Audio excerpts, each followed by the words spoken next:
Hello, everybody, and welcome to my is this episode 5? Episode 6, season 2, episode 6 of Empower and Equip Live. And this week I am doing a back to school edition, a back to school special focusing on literacy. But before we get started, let me welcome you. My name is Racquel Brown, and I am your host for this series and for this YouTube channel. I am a wife, a mother, an educator.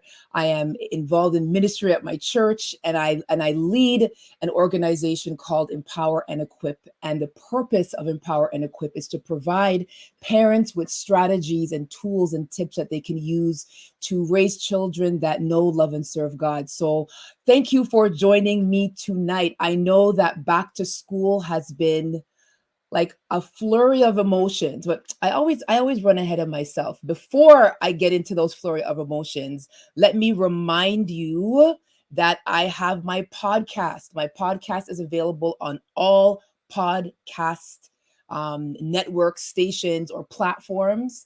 And I'm in season 2 of that as well. And I'm getting ready to start season 3 in a few weeks. So please log on to the podcast. And I always say podcasting is actually my favorite platform to connect with parents. So please do take some time to go to empowerandequip.ca.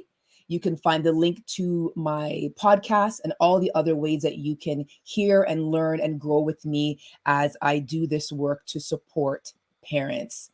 So listen, I don't know. So last week I was sitting in the couch and I don't know, I started feeling all the feels and I went on an Instagram live on my personal account and I was just talking about this juxtaposition of joy and freedom and happiness that you feel when your kids are going back to school, and that some of the anxiety and the sadness that comes with knowing that your kids are just maturing and growing and moving further and further from how they need you to kind of be there for them all the time and cook for them and wash their clothes and all that kind of stuff. They're kind of moving further and further away from you. So I want to acknowledge that it's okay to feel those feelings, moms and dads and caregivers and aunties and uncles, to be happy that, yes, thank you, Jesus, they're gone back to school. But then after, think to yourself, wow, like my child is growing up and that's a good thing. But anyways, I just wanted to talk a little bit about that because it's still on my mind. I'm still in my feelings about it. I'm going to be breaking out the scrapbooks and be like crying, being like, oh my goodness, I can't believe my daughters are growing up. But it's a good thing because they are maturing into young women, into adults. And I'm so proud of all that they have accomplished. So today, we're going to be talking about literacy and literature. We're going to be talking about how you can foster a love of reading in your children and in your family. I'm going to be giving you, so this episode's kind of split in two. I'm going to be giving you some tips and some ideas around that. And then I have a special guest, Danielle Norris, who actually runs a book club for kids. She's going to come on and talk about how her program can also support you in what you are doing. So listen, first, let me say this. It takes a while to form a habit. So if your kids are not avid readers right now, and if your kids are not excited about reading right now, and you're thinking of changing that narrative, changing that reality that you're living in right now, you're going to have to be patient, right? A lot of kids start school excited for learning and excited for reading in kindergarten.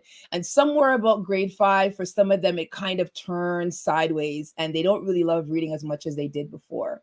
So as the adults who are supporting them on their academic journey, it's important that you show patience, right? Please, for my West Indian people, go pick up a book and read. Let's not do that anymore. Let's think of ways that are actually inviting and exciting and engaging to kind of turn a child's heart back towards reading, because the ability to read and write and understand and comprehend and communicate orally, all those things are considered language and literacy, is so important for success for our children. So we don't want to connect reading to a negative feeling, right? So again, this transformation and this shift takes time. If your kids are littles, you have the advantage of starting out with what I'm going to share with you tonight and just hit the ground running. If your kids are in the junior grades, like grades 4 and 5, or middle school and high school, you're going to have to be a little bit more creative. And you're going to have to follow their lead a little bit more and have a lot more grace as they hopefully turn the corner and start to embrace a love of reading. So let me get right into this. So first of all, the first thing I'm going to say to you is you have to model a love of literacy. So telling your child to go and read is not what I mean. Modeling a love of literacy means that you are reading with your child, especially like I would say like right up to even some parents I know read novels to their kids at bedtime, still even going into middle school. But you want to read with your child, and to foster literacy skill development, you don't just want to sit your child on the bed or on the couch and open the book and they turn the pages and you read. You want to be able to interact with that book. You want to also do what educators call read the pictures. So one of the strategies that I used to use with my daughters and I've used in the classroom is what we call a picture walk, right? So you just go through the book first without even reading any of the words, and you just talk about what you see in the pictures. That's getting your child's mind and excitement ready for what they think is going to happen, what they notice in the pictures, and it's really important for literacy development. Also, when you're reading, don't just stick to fiction, so fake stories. Also read nonfiction books. And when you're reading with your child, when you're modeling this love of literacy through reading with your child, you want to highlight the features of the text. So if you're reading a book that is fiction, let's say it's a book that has a table of contents, that has headings, that has captions, you want to be highlighting these things for your kids so that they notice that they're there. These are actually reading strategies and reading behaviors that classroom teachers foster in children as well. So what is the table of contents? What is it for? What is the index at the back of the book? And what is it for? And how do we use it? Why are there these speech bubbles in this graphic novel? As you're reading, and I'm not saying make a whole lesson of it, but you can organically point out some of the text features in the book to help your child broaden and deepen their understanding and build those literacy skills. You also want to draw out themes, right? This book is about love. It's about hope. It's about friendship. It's about family, right? These are similar and parallel to how they'll be interacting with reading at school. So while it is good to read with your child, to take it a bit deeper, you want to, again, be reading the pictures, highlighting the features of the text. So when I say features, I mean the title, where the author's name is written, the illustrator, if there's a dedication page in a picture book, if there's a table of contents, we call those text features. You want to be highlighting those with your children. You also want to talk about themes and the genre. Is this a fiction, nonfiction, fantasy, poetry book? You want to be pointing out what the genre of the book is, a type of literature you are engaging with your child.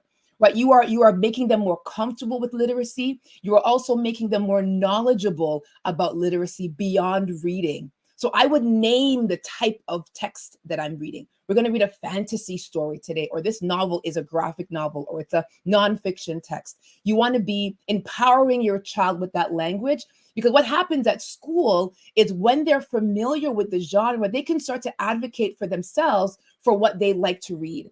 A lot of kids don't read not because they don't like to read, they don't like reading what is offered to them to read. So by empowering them with the types of genres that are out there and allowing them to choose what they like or don't like, or allowing them to know what each genre is called, you're empowering them to make choice. All right. And listen to your child read. This is still point number one, modeling a love of literacy. So reading to your child and listening to your child read. One thing I used to do is we have a stool in our kitchen. And when our kids were small, they were just starting to read on their own. I would put the stool in the kitchen and I would just say, okay, read while I'm, prepping for dinner or washing the dishes, just to get them used to reading out loud. Right? So you want to read with them, you want to listen to them reading, and you want your child to see you reading. You cannot be telling your children how important reading is and they don't see you read. So you should actually be engaging in reading and let your child see you doing that. Let them see you picking up a book. Let them see you going through an audio book or reading a tablet, your Kindles or your iBooks. Let them see you reading. Show them, tell them, oh, I'm reading this book right now and this is what it's about. Or I'm reading this article, this is what it is about. Let them see that you love reading, because what you model, they may tend to pick up, especially when your kids are smaller. So just telling your kids to read is not enough. Just reading with them is not enough. And just listening to them read is not enough. You also have to let them see you reading. The second thing I'll say is affirm books as good gifts. When birthday time comes around, I know our kids are usually looking for games and toys. Affirm books as good gifts.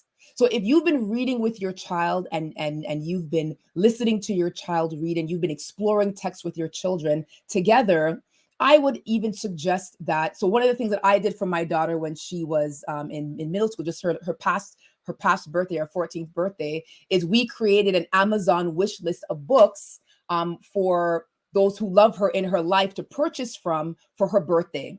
So rather than just giving toys, which are great, clothes, which are good, it is great if your child can co-construct with you an Amazon wish list of books that they would like.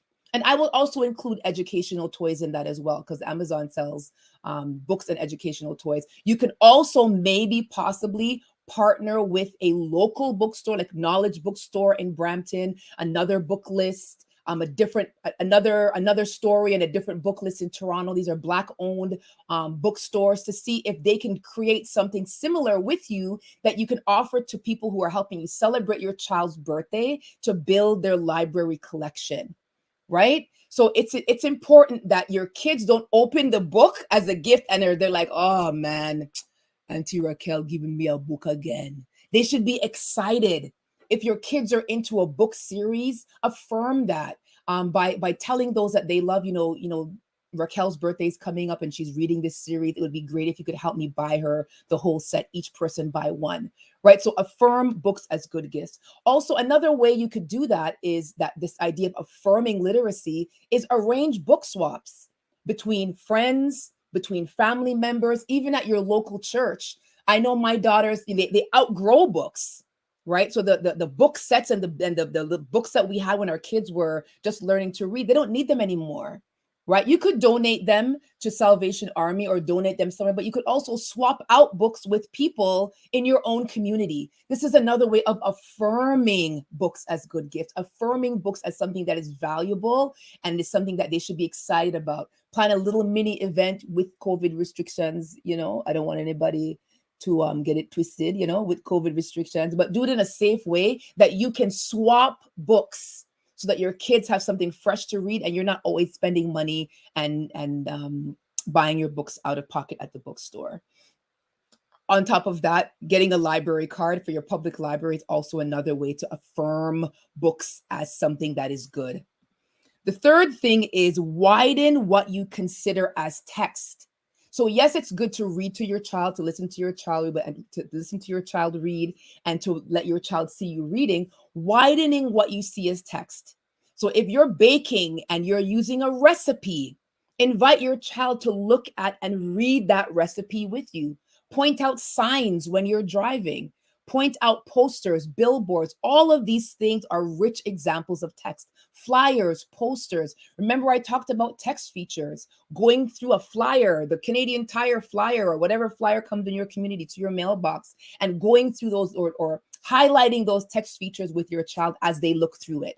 Now, remember, I don't want you to be sitting down and saying, here's 15 flyers. Racquel said we should go through these 15 flyers and highlight all of the text features. No, I mean in an organic way. So if you're sitting down looking at the flyer for No Frills and your young child is beside you, letting them notice how the prices are written in a certain way, it's really important for their literacy development. All right. So the next way is elevate vocabulary in your home. So sweetest story today that happened. Our youth pastor came to me, and so he has a son who is 4 years old. He just started kindergarten. And he said to me, Racquel, my wife made a bread pudding and my son took a piece of it and said, Mommy, this this bread pudding is so delicate. And I was like, okay, little boy, but you talking about cake is delicate. And I'm just saying this cake tastes good. But this little 4-year-old boy has such a vocabulary. The idea here is that I'm wondering, where did he learn this word? He must have picked this word up somewhere. So I'm inviting you, parents and caregivers and adults who have access to children, elevate the vocabulary at home. So instead of saying you are happy, say you are exhilarated. Instead of saying you are hungry, say that you are famished. Give them the language and the vocabulary, because once you use it, they're going to start using it. And when they see it in print, as they're learning to sound out words and make sense of that text, if they have heard the word exhilarated, once they start seeing it, their brain is going to recognize it, and it's going to aid in reading development, right? So swap those words. I call them thin words: sad, happy, good, and try to find more sophisticated vocabulary to give to your children. And also, when you're reading picture books or you're reading text with your kids, don't just read the books that they can read. Read books that are a little bit above their level, so that they can be exposed to more complex vocabulary. All right. So those are my 4 tips for you, right? Model a love of literacy, affirm books as good gifts, widen what you consider as text, and elevate vocabulary in your home. And my admin is dropping those 4 things in the chat if you didn't get to write them down. But explore those 4 ideas and let me know how they go with you. So let me move on here. So listen, let me see what's going on in the chat here. What you guys are saying? Yes, reading is leading. Yes, it is. And it's so important to lead academic development in your home by modeling good reading behaviors yourself. So good. So good. And I didn't just pick that person knows it, that their child holds a special place in my heart, but I won't say anything more than that. So I want to move on to my special guest tonight. So I love offering my viewers resources that they can use that will make a difference in their family today and right now. So right now, I'm going to bring on a really good friend of mine, Danielle Norris. Now, I've known Danielle. I used to babysit Danielle a long time ago. And maybe she'll tell you the story. We'll share the story of the time the knife dropped in my foot. Maybe we will. But thanks be to God, I made it and I'm still here. But God has just given her such a passion for literacy. And she actually is the founder of the Love of Literature Book Club. And I wanted to bring her on here tonight to give parents an opportunity to see a resource, a program that is made for us by us, that you can plug your children in to even foster this love of literacy even more. So put some love in the chat for Danielle as I add her to our stream. Miss Danielle, how are you? Fantastic, fantastic. Thanks. How are you doing? I am good. I won't tell them the story about you and your sister and the knife and the babysitting fiasco, but it was quite a day. So Danielle, tell us about. So I know. So Danielle will read anything. Does not discriminate against genre or type of text or type of book. But tell us how your love of literacy landed you in launching this incredible book club for kids. Sure. So growing up, I've always loved reading. Growing up, my options were things like Archie comics, Babysitter Club, Ramona and Beezus, like those kind of books. That's all I really had. When I went into university, though, was when I got a chance to sort of open my understanding, get access to different types of books. It just sort of took off from there. And then we started a book club for women, which, we did for about 7 years, and it was fantastic. And we read absolutely everything. And there was at one point an opportunity to give some suggestions to, because I read everything, give some suggestions to a friend who wanted some ideas for her daughter to read. And so I, knowing that I read everything, I was able to just give some of my suggestions and recommendations, and then we're able to kind of spiral and start off from there. Listen, and this was like a pulling out process for Danielle too, because sometimes you have an idea in your mind and it seems so huge, you don't even know how you can can start it, like what the first step is. But I remember my daughter was a part of that initial first book club, and to see where it's grown now is incredible. But I want you to talk a little bit about, so Love of Literature Book Club is very unique and special in that you have designed it and tailored it to support Black children. Now, some people may think that's too exclusive, but talk about why it was important for you to design something specifically to support Black children. So going back to growing up in Peel, which is a very multicultural and diverse place. As a child and growing up, I didn't have access to books with characters that looked like me. So when this opportunity came up to start this book club, of course, I want all children to, have access to books and to read. But there was an extra desire to make sure that Black kids can read books where they, see characters who look like themselves. And I mean, it doesn't take a lot of research, although there are studies that show, 50% of characters in children's literature are basically white, 30% are animals, and then there's 10% that represent Blacks. The remaining percentage is, Indigenous, Latino, Latinx, and other marginalized minorities. So for people who are a part of that system, who recognize that they are not seen, it's like, how do you not see there's a need for this? Yeah. For those who are in all the books, they're like, what do you mean there aren't books with? Because they're always in the books. I don't understand what you mean. Right. So I remember when I was talking about this on CBC, I was going through some of the comments, and it was very much like, well, why would you want to do a thing just for Black kids? It's not being fair. You need to have open for everyone. And it's just interesting how no one thought about that when we were being excluded from the books. So now this is an opportunity to say, okay, thank you. Since you're not going to create this for us, we're going to create our own space. And there definitely was a desire and a need to provide these things for our kids. When you go into the store, it's hard to find books except for Black History Month when they're all on one table. Right. But when you walk into a store, it's impossible, and it's overwhelming. There's tons of books.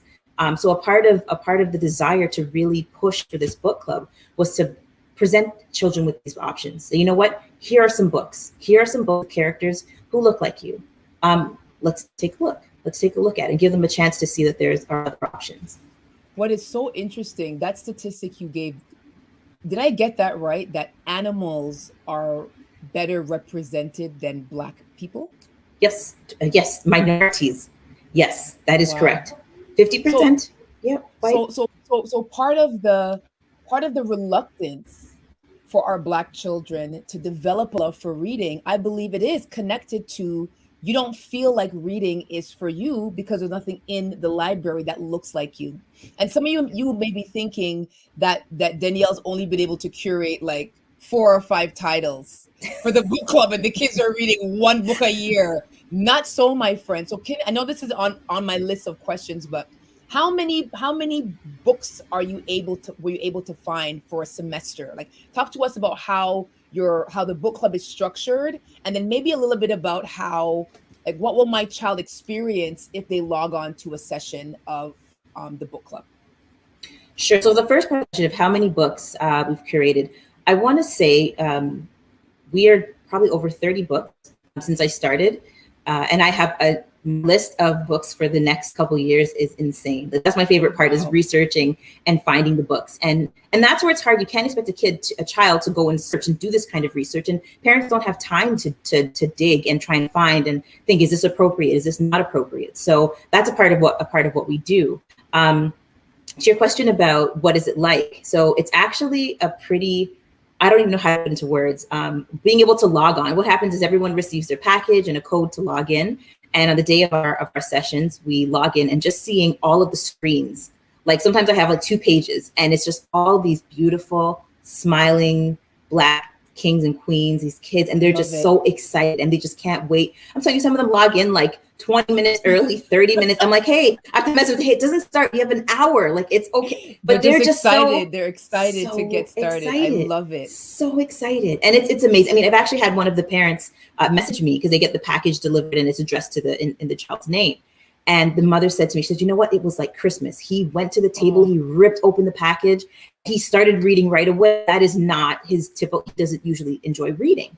And I was like, that right there was worth everything. That was worth everything. That's your why. That's your reason for why you've been doing this work, right? Absolutely. Absolutely. And building into the whole idea of loving reading, and kids think things are boring because they don't see themselves. They don't feel like they're included. So part of what we do with the book club, when we log in and see everybody's beautiful smiling faces, we do the Black National Anthem, and we talk to the kids about, and you know what, we do different versions of them. We watch the video on YouTube, and there's one with these called Three Kings, these three little Black boys. Oh my gosh, so adorable. And just singing, and just the kids singing along, and we survey the kids at the end, and we ask, is this the first time that you've heard this song? And pretty much 80% of the kids, like, yeah, this is the first time I've heard it, and they love it. They absolutely love it. So we do that, and we talk about the importance, like explaining that, this is a song that really speaks to our culture. It speaks to some of our past, speaks to the present, and it also gives us hope for the future.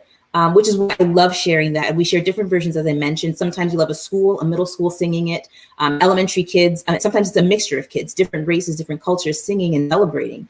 And it's something really powerful about seeing that, It's so amazing, because when you think of starting a book club, you're just thinking of getting kids to read. And now you're seeing how you're able to be a part of transforming these Black children's sense of identity and sense of self. Yeah. You're actually a part of instilling pride in who they are and who we are as a people, which is something that on many levels at school, different school boards are trying to get a grip on how to do that well. But when you find a community organization like yours that has already figured out how to do this, it makes sense to connect and partner. I just love that. It's not just about reading. It's about developing a strong sense of identity in our Black boys and girls, so that they know that not only should you be represented, but you should be represented well. Exactly. And you matter. And you don't just matter now. We've always mattered. And now they're going to come into an understanding of what that means for themselves. So I love it. I love it. I love it. I love it. Oh, absolutely. So once the kids log on, after they've had like their opening announcements or opening exercises, what does a book club session typically in general look like? Because I know that you do have different kind of groups for different ages. Can you talk a little bit about that piece? Absolutely. So, and this actually is a perfect tie into how we start for our year grade. So any of the kids who are the book club, sorry, is for youth ages 7 to 18. I do have some kids who are 6. So it's like kids who are reading at a grade 2 level. But we do begin for the younger kids. They all received a picture book called I Affirm Me. And this is by Nyasha Williams. And, when I say this book, I was like in tears reading it, because it's just so beautiful, because each letter basically talks about, something to do with them, something to do with us, talking about loving my hair and loving my crown, and just talking about how beautiful as a people we are, and just really helping to instill that. And so every session we'll start and we'll go through a few of the letters, and even the artwork. The kids just love, trying to find my picture here. They just love it. I love the pictures. The girls, the boy, everybody loves it. And it ties into that thing, right? Giving that sense of this is who we are. We also give the students a chance to pick, like, which one do you like the most, or which one do you enjoy? They have this at home, so they can read it with their parents. They can read it on their own. They can do this, and it's something that we do at a daily, because we meet weekly. So whenever we meet, we talk about it and just try to really instill that in them. And then we get a chance to kind of break into the books. So as I mentioned, they receive a package. They get 2 to 3 books depending on what we're reading for the term. And we go through it. We talk about the book. When it's our very first session, like for example, with our young readers, our grade 2, 3s, we'll take a look, say, what does this book look like? We talk about Black superheroes, we talk about Black detectives. We talk about, for all the grades, we talk about different things. Like, we can be actually anything. We don't have to only have books that come about slavery, which our history is important, but we also need to see our kids in different ways. We need to see the magic. We need to see all those other things that make us amazing, and just let them know that there are so many options. So we tell them, okay, here's the book. Take a look at the cover. What does it look like? What do you think is going to happen? We read the first chapter of each book together as a group. We generally read to them, or if people volunteer and they want to read. It's amazing to hear some of the kids say things like, I don't feel very comfortable, but I want to try. And it's like, yes, this is the space. This is the place for you to do this. And we initially established, hey, this is a safe space. There's no one of anyone. We're all here together. We're all here to learn. And the kids who were once reluctant they're always wanting to read. Everybody's like excited to get in there. So and that is so important to note, because many kids who are reluctant readers at school thrive in the book club. Oh Because yeah. what happens as well is when you're at school and you self-select that book about that black detective, you're reading it on your own. But when you're connected to other children that look like you, a facilitator, an adult that's excited about reading that looks like you as well, you're able to experience that book in a different way. It becomes a tool that transforms how you see yourself and how you see the world. So that's so powerful, Danielle. Oh man, it's I'm telling you, the kids just sitting in some of my facilities. By the way, we work with a group of fantastic facilitators, Black educators who are just so excited about this initiative. And like, I can't even tell you how many times everyone's first thing is I had to turn off my screen because I had tears in my eyes. Like they just seeing them do it, they're like, I'm like, as soon as I see the screen goes off, I'm like, yep, I know what's happening. I know, I understand. You need to in it. I understand. But that's really the gist. We talk about the books. We do an initial setup, and then they receive a reading list, so they know each week where we're supposed to be, what we're supposed to do. We give a bit of a breakdown on how to get through each chapter. What also happens is we tend to have a guest author joining us. So a Black author. Talk about which authors you've had. This is Oh amazing. my goodness. Okay, so we've had. I was trying to find one of my other books, but I'm not sure where it just went. So I'll talk about this term. For the fall term, we have an amazing, like award-winning author. Her name is Sharon M. Draper, and she's the author of the Clubhouse Mystery Series. So I think my light is giving a bit of a glare. Clubhouse Mystery Series.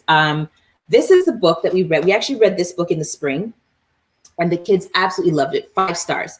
Hands down. Love it. And this is the one where they include one of the main characters. His name is Ziggy. His family is Jamaican background. So when we're reading, the kids are reading with Jamaican dialect and the patois, and they're kind of going through. And Danielle, tell me, is it Jamaican proper? Come on, it's American Jamaican, but you understand what's happening, right? And the fact that his name is Ziggy just kind of gives a little bit, a little bit more. But it's funny to see the kids and like they're like laughing, they're like giggling and like reading because like, oh, this sounds like my grandma. Oh, my auntie talks like this, and it's like, yes, this is us. This is us in the book. I love it. So it's going to be amazing to see her. She also is the author of this other book, Blended, which our middle school kids will be reading. So I think my light is giving just too much of it there. That's okay. But she's got running. Yes, she's going to be joining us this term. Before we've also had the author Jerry Craft. He has 2 awesome graphic novels. This one here is Class Act. He also has another book called New Kid, which we did in the summer. Other author that we had is Varian Johnson, who's the author of Twins. So Twins is an amazing story about these 2 sisters and kind of going through this coming into their own. And the boys and all the middle school kids read this. And I asked my boys, I said, when you saw this book, what did you think? Did you think Miss Danielle was going crazy? They're like, yeah, I want to read this book about girls. I thought it was going to be so, and they 5 stars, loved it. Every single kid loved it. They loved the themes that came out of it. Everything about the book was just amazing. And then meeting the author on top of it was just like icing on the cake. They were just so this is not just a book club. I want you guys who are watching to realize this is an experience, and the beauty of it being virtual is you can join from anywhere, right? As long as you register, you'll get your package in the mail, and your child can jump in and log on and experience this. This is like something when you become an adult, you look back and you tell your kids about when you were in book club with all Black kids. Like, this is an amazing opportunity because it's something that I never had. I was a part of Danielle's women's book club, and that was empowering for me. And the women were people I already knew. But just the fact that we were coming together and talking and laughing and being able to share some similar ways of seeing the world. And it was just a beautiful experience that left us as grown women empowered. So imagine your 6 or 7-year-old son or daughter being in this environment where they are just learning to love themselves, coupled with learning to love literature. Like, it is such a powerful opportunity that kids can be a part of. So Danielle, tell us about how kids can register. And then what about people who are watching who don't have kids? How can they support or sponsor or donate to the Love of Literature Book Club? Great question. So registration, our fall program runs from October the 30th to December the 18th. And we're accepting registration now on our website, loveofliteraturebookkclub.ca. So just go onto our website and fill it out, select the age group for your child, and we'll mail the package out to you. And all you got to do is just just got to log on. To your point too about logging on, we have kids. We started off with kids in Brampton. We have them far north as Shelburne, as far east as Ottawa. We've got some kids in Cambridge. We've got some in Nova Scotia. We have one little girl in Nova Scotia, someone in Calgary, the US, and one little girl in the UK, and her accent is so adorable. But it's a thing where, it's something where as long as you have a connection, get in there and be connected. Yeah. To be connected. And the kids love making those connections. For those who don't have kids, what we definitely recommend is you can go to our website, loveofliteraturebbookclub.ca, and make a donation, or sponsor a child, and you make a donation at any amount, and it helps. Every little bit helps. Right now, we are a nonprofit organization. And, I really just started this nonprofit this year, although I've been doing it for a little while, sort of, out of pocket and just working with parents. And I really want to make this program affordable for everyone. I want absolutely every Black child on the planet to be able to, who has access, have access. And if they don't have access, I want to be able to provide access somehow so they can be a part of this experience, because nothing should, especially finances, should not hinder or keep a child away from this kind of experience. So, oh my gosh, for sure, if you can make a donation, any amount helps. And there are a lot of parents who sometimes they can't afford it. So I always work with parents, no matter what.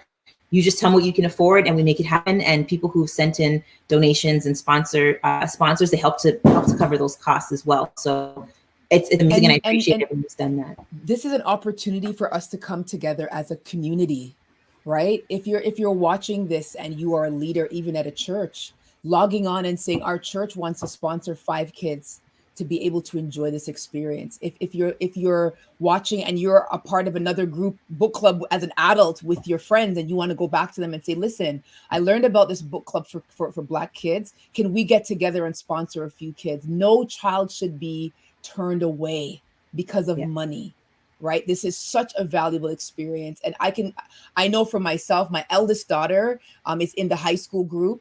And my youngest daughter is actually Danielle's little apprentice protege, who's working alongside her to make sure that this program happens. So listen, I put Danielle's information. It's going across the bottom of the screen there. Connect through Instagram, loveofliterature.bookclub on Instagram, and Love of Literature Book Club on the web, and get connected. So, and I know some of my parents watching have kids who are under 6, and I've been saying to Danielle, well, maybe you could start a little book subscription for moms and dads and caregivers who have preschool kids, because sometimes, you want to give your kids these books, but you don't know where to find them and how to get them. So I just want to, I've dropped that little bug in Danielle's ear. We'll see what 2022 has to offer. That's actually set up for Christmas. Yeah, we'll have that set up first so they can make those orders and have them delivered in time for Christmas. So that one is, I love it. Definitely received. And that aligns exactly with point 2 I made earlier, affirming books as good gifts. So you can actually gift a book kit. It's going to be like a set of books curated by Danielle for a child for Christmas. That is incredible. Like, I thought you said book club 2.0 on me, Danielle. You just dropped that one on me, man. But I want to thank you so much for joining me this evening. It has been a pleasure speaking with you. I love what you do. I love this program. If you know a child that is in there's grade 1 all the way up to grade 12, grade 1 or 2, grade 2? Grade 2 to 12. Grade 2 to grade 12, who you think would benefit from this program, even if you're not sure, I challenge you to gift them an opportunity to give it a try and to see how they like it. And you never know, this book club could be the experience that turns their heart back to loving reading. So Danielle, thank you so much for joining me. And please do follow her on Instagram, check out the website, and connect your kids to the Love of Literature Book Club. Thank you so much, Danielle. Thank you. You're welcome. Thank you. Thanks for having me. Thanks. Bye. Listen. I hope you guys enjoyed that. I enjoyed it. Danielle's program is incredible. It's incredible. And I'm not just saying that because I know her. I'm saying that because my children are experiencing that, and they're experiencing something that is great. So listen, Love of Literature Book Club. My admin, can you drop that in the chat for me, please? Get connected, get your kids connected. I'm not sure if Danielle still has a book club for adults. I know she kind of did. I'm not sure. Email her and ask her if you want to get involved that way. This is an amazing way for us to affirm and empower our Black children. All right. And just to remind you, I'm going to repeat those strategies and tips I gave earlier, because I believe that what Danielle shared tonight aligns so perfectly with reading with your children, right? Don't forget to do that. Affirm books as good gifts. Widen what you consider as text and elevate their vocabulary. And all of these things are actually being walked out and done every time they meet in this book club. So I think it's a beautiful thing.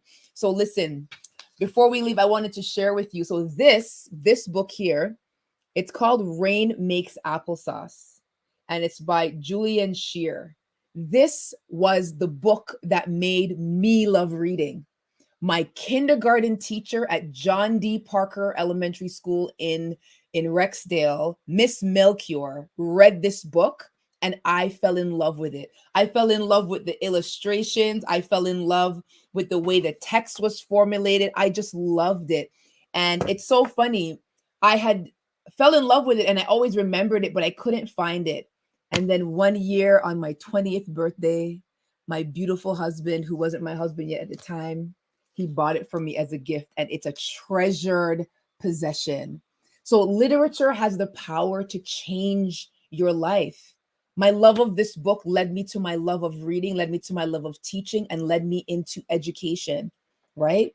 So don't be discouraged tonight if your children don't have that love of reading. There's always an opportunity to turn that, because them loving literature is so important to their academic development. Don't be discouraged. As I tell you every week, you are an empowered parent, and you can take the strategies, the tips, and the tools you've learned tonight, figure out what makes sense for your family, and implement something new that will usher in something new. It's not enough just to listen to these broadcasts and listen to these episodes and say, wow, that was good. Ask yourself, what am I going to do with this information? How can I use what I've learned tonight to deepen and expand and open up a love of literature in my children or even in myself? How can I reposition books as something that is fun, exciting, and engaging? All right. Thank you so much for joining me this evening on my back to school edition. I will be back not next week, but the week after with my season finale, and it is going to be amazing. I'm so excited for my season finale. But until then, remember that you are an empowered parent. God has given you everything you need for the children He has left in your care. All you need to do is tap into Him, find a strong and supportive village, listen to His voice, and do the best you can with what you have. Thank you so much for tuning in. And until next time, have a great, blessed week, night, and day.